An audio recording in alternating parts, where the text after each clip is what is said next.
Rundingan Amerika dengan Iran pecah dah. Lepas tu Amerika dia pergi hoyak pula, dia nak kepung habis Selat Hormuz. Padahal Amerika pun tahu Selat Hormuz ni siapa yang pegang? Iran yang pegang. Jadi apa mu nak pergi sibuk kepung? Semalam Trump kena interview dengan Akhbar Forbes.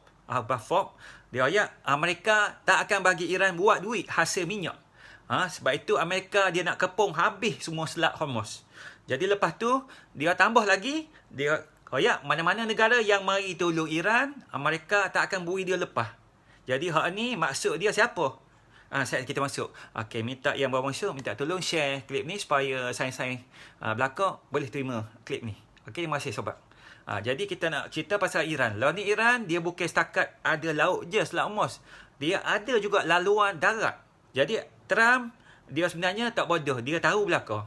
Jadi Trump ni, lawan ni dia faham satu benda, dia nak tekan satu negara je, iaitu negara China. Okay? Dia tak boleh beri China ambil peluang daripada perang ni untuk jadi lagi kuat. Okay? Mungkin ramai tanya kenapa Trump ni beria-ia sangat nak kepung Selat Hormuz. Okay? Hamba beri satu contoh lah. Contoh, macam ada penyamun nampak basikal hok molek basikal hok mahal. Jadi dia pun kenal lah. Tapi tuan basikal tu memang kunci semua dengan atas. Tapi penyamun tu cuba buka tak lepas, tak boleh ambil juga. Lah apa dia buat? Dia mari sebiji, mari lagi kunci hak dia, tambah lagi kunci dekat tu. Maksudnya kalau aku tak boleh guna, mu juga jangan guna. Dan Amerika tak boleh guna, Iran pun jangan gunalah, maksud dia tu.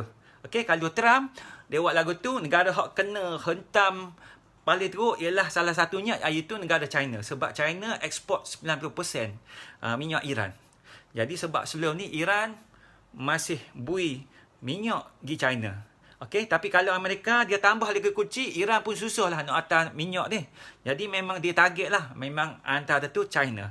Jadi malam tadi ada wartawan tanya Trump, siapa hak tolong Iran akan dikenakan tarif sampai 50%. Tarif tu 50% tu masuk China ke? Terus Trump jawab terus, memang China.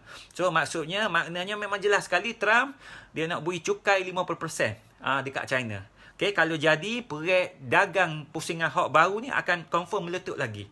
Jadi Trump tahu risiko tu, tapi dia tak ada pilihan.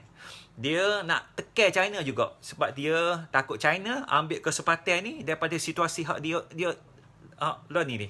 Tapi kita fahamlah pelan Trump ni memang makin hari makin berkecai nampaknya dengan Iran. Dan China nasib baik duk dia lagi. Dia tak gerak apa lagi. Kalau China nak tolong support senjata Iran secara tentera, dia tak akan takut pun dengan 50% tu. Jadi kita tahulah tahun lepas ni China dah lawan Amerika bab cukai ni, bab perang perdagangan. Dan tahun ni Amerika tengah sibuk perang. Logiknya China ni lagi banyak kelebihan. Tapi sebaliknya China pilih duk dia. Okey, kita tengok Amerika nak buat langkah gapo. Dia nak tengok. Okey, jadi lah ni yang berasa siapa hak gelabah? Sebenarnya bukan China. Maka Amerika lah yang menggelabah lah ni. Kita tengok susunan lawatannya hak bau-bau ni, banyak menteri hak mari lawat China. Contoh daripada Taiwan, Presiden Zheng Liwen, okey, baru melawat China baru minggu lepas, kena sabut dengan molek. Wakil Arab pun ada mari China. 2 hari ni. Okey, lepas tu wakil Sepanyol, PM Sepanyol mari. Okey, so jadi apakah maksudnya? Kita tengok isu Taiwan mungkin akan terdekat settle. Kedua, China nak masuk campur Timur Tengah. Okey, dia nak beritahu ikut China lagi boleh pakar daripada ikut Amerika. Okey, 3 Sepanyol mari dengan wakil Eropah. Okey, jadi China dia nak tarik Eropah nak lawan dominasi dolar USD. Kalau kita kata ni semua kebetulan, memang kebetulan sungguh. Okey, kita tahu China memang ada dia punya sejarah dia lah. Dia ada dekat 5,000 tahun banding dengan Amerika baru 250 tahun je. Jadi ikut ibaratnya seorang ni memang angka yang tua, seorang ni memang budak yang baru nak belajar berjalan lagi. Dia China memang dia sentiasa low profile. Dia tak perlu pun jadi bos dunia macam Amerika. Dia asalkan negara stabil, rakyat hidup senang, cukup dah. Okey, saya awak untuk kali ni kongsian Amba. Jadi kalau awak setuju, minta tolong follow dan share juga klip ni. Terima kasih. Bye.